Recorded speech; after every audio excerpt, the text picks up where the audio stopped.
चलिए बड़ी खबर आपको बता दें, मुख्तार अंसारी को आजीवन कारावास की सजा सुनाई गई है। वाराणसी के एमपी एमएलए कोर्ट ने सुनाई है सजा। तो 36 साल पुराने शस्त्र के फर्जी लाइसेंस के मामले से जुड़ा हुआ यह मामला है और डीएम एसपी के फर्जी हस्ताक्षर करके लाइसेंस लिया था।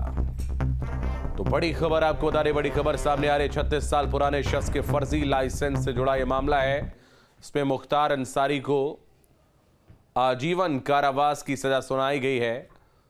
डीएम और एसपी के फर्जी हस्ताक्षर करके ये शस्त्र लाइसेंस लिया गया था और जिसमें अब ये कार्रवाई हुई है और मुख्तार अंसारी को आजीवन कारावास की सजा सुनाई गई है। तो पहले से ही आजीवन कारावास की सजा भुगत रहा है मुख्तार अंसारी और अवधेश राय हत्याकांड में उम्र कैद की सजा सुनाई गई थी मुख्तार अंसारी को और अब एक बार फिर से मुख्तार को आजीवन कारावास की सजा सुनाई गई है।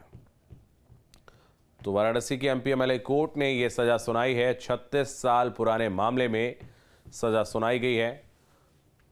आपको बता दें, मुख्तार अंसारी बाहुबलियों पर किस तरीके से नकेल कसने की कवायद शासन प्रशासन और अदालत की जा रही है, उसकी तस्वीर आप देख सकते हैं। किस तरीके से एक फर्जी शस्त्र लाइसेंस के मामले में मुख्तार अंसारी को आजीवन कारावास की सजा सुनाई गई है। तो वाराणसी के एमपी एमएलए कोर्ट ने यह सजा सुनाई है। 36 साल पुराना यह फर्जी शस्त्र लाइसेंस का मामला है जिसमें सजा सुनाई गई।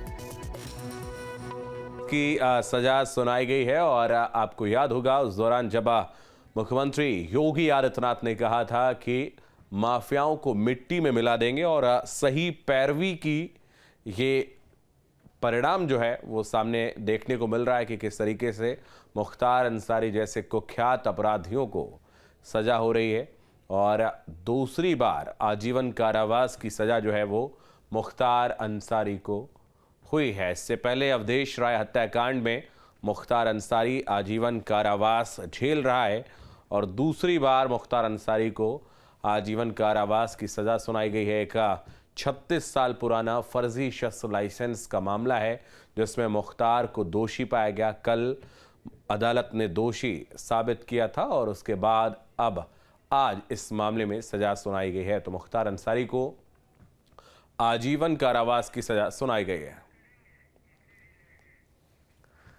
तो एक के बाद एक तमाम जो अपराधी हैं, जो माफिया हैं, उन पर कार्रवाई की जा रही है और ना सिर्फ मुख्तार अंसारी बल्कि उत्तर प्रदेश में अलग अलग ज़िलों में जो भी इस तरीके के माफिया हैं उन पर कार्रवाई की जा रही है। और जो ज़ीरो टॉलरेंस की नीति की बात मुख्यमंत्री योगी आदित्यनाथ अपने मंचों से करते हैं उसका उदाहरण साफ तौर पर देखने को मिल रहा है। तो जो भी माफिया हैं, चाहे वो पहले उन्होंने अपराध किया हो या फिलहाल अभी कर रहे हैं, उन पर लगातार कार्रवाई की जा रही है।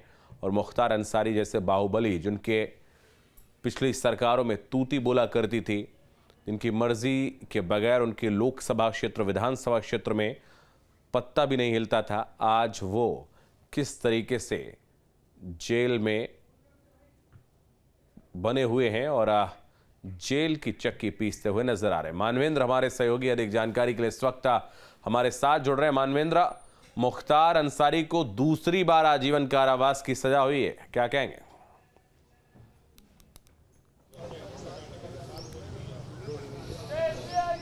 देखिए, मुख्तार अंसारी के गुनाहों की लिस्ट इतनी लंबी है कि इस तरह के तमाम मामलों में मुख्तार अंसारी को लगातार जो है वो सजाएं हो रही हैं और अपील भी मुख्तार अंसारी की तरफ से फाइल की जा रही है। हाई कोर्ट की अगर हम बात करें, हाई कोर्ट में तमाम अपील भी पेंडिंग है। लेकिन जिस तरह से प्रोसिक्यूशन की अगर बात करें तो जो अभियोजन है उसको सरकार ने मजबूत बनाने का काम किया है। उसको अभियोजन की जो अभियोजन की तरफ से जो पैरवी की जाती है या पुलिस डिपार्टमेंट की तरफ से जो पैरवी की जाती है, जो गवाही होती है उसका गवाहों का परीक्षण होता है, उसमें थोड़ा सा वो जो प्रोसेस है उसको थोड़ा सा और तेज किया है सरकार ने, उसमें मजबूती आई है, जिसके चलते इस तरह से तमाम मामलों में मुख्तार अंसारी को सज़ा हो रही है। और मुख्तार अंसारी को ये पहले ऐसा मामला नहीं है जिसमें सज़ा हुई है। कई मामलों में मुख्तार अंसारी को आजीवन कारावास, 10 साल की सज़ा, 4 साल की सज़ा, इस तरह की सज़ाएं पहले भी हो चुकी हैं।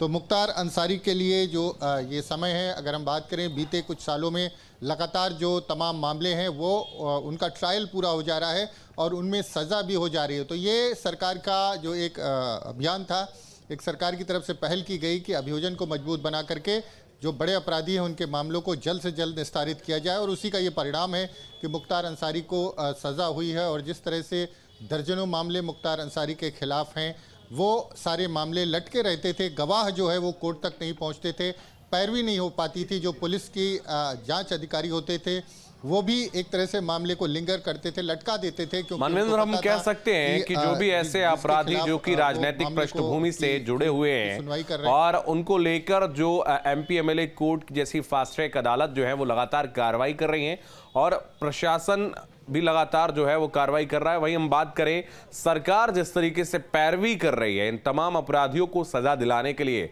उसका भी कहीं ना कहीं बहुत बड़ा रोल है, जिसकी वजह से जल्दी इन मामलों में सुनवाई हो पा रही है और फैसले आ रहे हैं।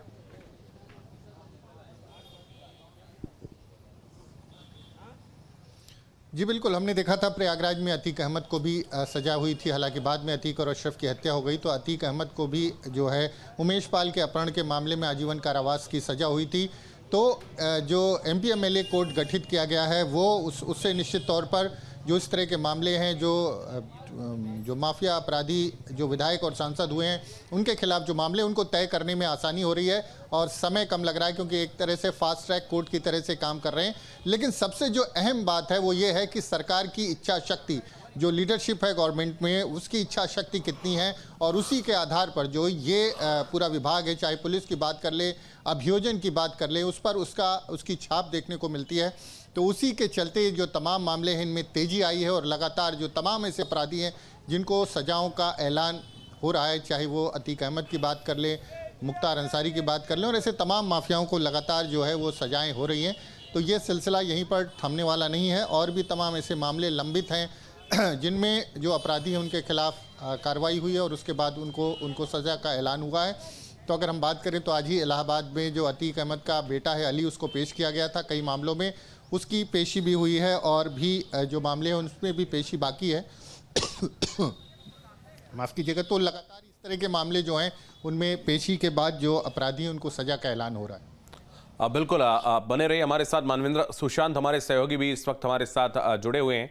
सुशांत, अगर हम बात करें जिस तरीके से अब मुख्तार अंसारी की मुश्किलें लगातार बढ़ती जा रही हैं, दूसरी बार उनको आजीवन कारावास की सजा सुनाई गई है, ऐसे में ये माना जाए कि अब ताउम्र उनको अंतिम सांस तक जेल में ही रहना पड़ेगा, क्योंकि दूसरी बार उनको सजा हुई, एक तो अवधेश राय हत्याकांड में और दूसरी आज जो उनको सजा सुनाई गई है। इसमें विधि के जो जानकार हैं उनका क्या कुछ कहना है?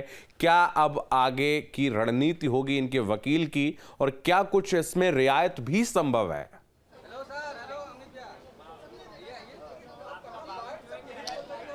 देखिए, पहली बात तो ये कि ये वही एमपी एमएलए कोर्ट था जहां पर अवधेश राय हत्याकांड में मुख्तार अंसारी को आजीवन कारावास की सज़ा सुनाई गई थी, और अब फर्जी तरीके से शस्त्र लाइसेंस बनाने और रखने पर जो जुर्म साबित हुआ है उस पर भी मुख्तार अंसारी को आजीवन कारावास की सज़ा सुनाई गई है।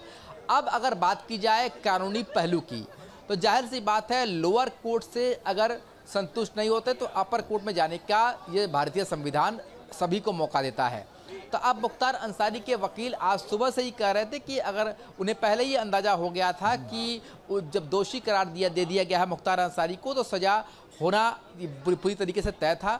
और अब ऐसे में मुख्तार अंसारी को जो हाईकोर्ट जाना होगा, और दूसरी तरफ जो सबूत और जो तथ्य कहते हैं वो तथ्य ये कहते हैं कि हाईकोर्ट में जो ये स्टैंड करने वाला केस नहीं है। हमारे साथ नित्यानंद राय जी है। नित्यानंद जी, जैसा कानूनी पहलू ये बताइए कि अब मुख्तार अंसारी के पास क्या विकल्प बचते हैं, पहली बात, और दूसरी बात, दो बार आजीवन कारावास की सजा हो चुकी है, 20 सालों से मुख्तार अंसारी जेल में बंद है, तो अब क्या अंतिम सांस तक मुख्तार अंसारी के जेल से बाहर निकलने के रास्ते लगभग बंद हो चुके हैं? लगभग बंद हो चुके हैं। देखिए, शासन जेल मैनुअल के अनुसार कोई भी सजा याफ्ता कैदी के सजा को कमतर करने के लिए नेक चलनी पे उस पे, जैसे कि आपने देखा होगा कि राजीव गांधी हत्याकांड में तमाम 302 के मुलजिम अपने सजा के पहले भी शासन ने उनको छोड़ा है, लेकिन उसकी रिपोर्ट आती है, तमाम बातें होती हैं, उस पर रिपोर्ट बनती है, तब जाके वो डिसीजन होता है। चूंकि ये हैबिचुअल ऑफेंडर रहे हैं, 7 मामलों में उनको ऑलरेडी सजा हो चुकी है, ये 8वां मामला है। और जैसा अभी सरकारी जो वकील थे विनय सिंह, उन्होंने बताया कि इनकी 20 मामले में अभी ट्रायल और चल रहे हैं, तो 20 मामले अभी और हैं, 8 मामलों में सजा हो चुकी है, तो अभी एक लंबा निर्णय आना बाकी है। तो इस बात की संभावनाएं दिन प्रतिदिन, एक सामान्य नागरिक होने के नाते आप भी गेस कर सकते हैं, हम भी गेस कर रहे हैं कि इनको अब बाहर, जेल से बाहर आने के जो चांसेस हैं वो कमतर होते जा रहे हैं। आजीवन कारावास मतलब आजीवन कारावास, उनको सारी जिंदगी जेल में ही बितानी होगी, ऐसा मेरा पूरा मानना है। और कोई भी सरकार इनको इस सजा के लेवल पे किसी भी प्रकार की रेमेडी नहीं देने जाएगी, न देगी। ऐसा जो सरकार का रुख है वो भी चल रहा है, तो इनको आजीवन जेल में ही रहना होगा। बात की जाए, आप शासन की बात कर रहे थे, पर ये उनके लिए होता है जिनके ऊपर एक मुकदमा हो, पर इनके ऊपर तो मुकदमों की बौछार है, पेशेवर अपराधी है ये, 8 मुकदमों में सजा हो चुकी है, जैसा क्या बता रहे हैं, 20 मुकदमे अभी ऑन द वे हैं, ट्रायल चल रहा है उनका। तो ऐसे में सारे दरवाजे अब तो बिल्कुल बंद होते हुए दिख रहे हैं, क्योंकि यही जो चीजें हैं वो हाईकोर्ट में भी जाएंगी और यही तथ्य रहेंगे, सबूत रहेंगे। तो हाईकोर्ट से भी कोई राहत पाने की जो उम्मीद की जाए, हम कोई प्रिडिक्शन नहीं कर रहे हैं, मगर उम्मीद जो की जाए वो बिल्कुल खत्म से दिखती है। देखिए, ऐसा है, हम भी कोई ऑनरेबल हाई कोर्ट क्या करेगी, हर केस का जो नॉर्म्स होते हैं वो अलग अलग होते हैं। इस पत्रावली में साक्ष्य, चूंकि 10 गवाह, जब थोड़ा सा मैं आपको बैकग्राउंड बता दूं कि जो 51 पेज का जजमेंट है, उसमें जो 10 गवाह प्रोसिक्यूशन ने प्रस्तुत किए वो किस लेवल के हैं, उसमें आलोक रंजन देन डीएम, जो बाद में चीफ सेक्रेटरी यूपी बने, जो दूसरे हैं देवराज नागर, जो देन एसपी थे, वो बाद में डीजीपी यूपी बने, जो जगन मैथ्यू, जो देन डीएम गाजीपुर थे, जिन्होंने जांच का आदेश दिया था, वो भी सीनियर पोस्ट पर रहे उत्तर प्रदेश शासन में। कहने का तात्पर्य मैं ये कहना चाह रहा हूँ कि 10 गवाह जो गुजरे हैं वो बहुत ही इंटैक्ट गवाही दिए हैं। और सबसे बड़ी चीज़ कि विधि विज्ञान प्रयोगशाला में इस बात का कंफर्मेशन आया है कि जो सिग्नेचर जो आर्म्स लाइसेंस पे देवनागर आलोक रंजन जी का होना चाहिए, जो संस्तुति देवराज नागर की बताई जा रही है, जो देवराज नागर की जो सिग्नेचर होते वो उनके ओरिजिनल सिग्नेचर से टैली नहीं कर रहा है। तो ये जो जजमेंट आया है सपोर्टेड बाय साइंटिफिक एविडेंस, मतलब विधि विज्ञान प्रयोगशाला से भी हस्ताक्षर का जो मिलान हुआ है वो मतलब सही नहीं पाया गया है, वो फर्जी पाया गया है। तो ये जब आगे जब चीज़ें जाएंगी तो निश्चित रूप से उनके वकील इन चीज़ों को पढ़ेंगे, और जहां इतना कंक्रीट एविडेंस है तो डिफेंस को मतलब अपने आर्गुमेंट करने का, अपने मुलजिम को बचाने के रास्ते बहुत सकरे होते जाते हैं। और इसमें भी जो भी मुख्तार का वकील ऑनरेबल हाई कोर्ट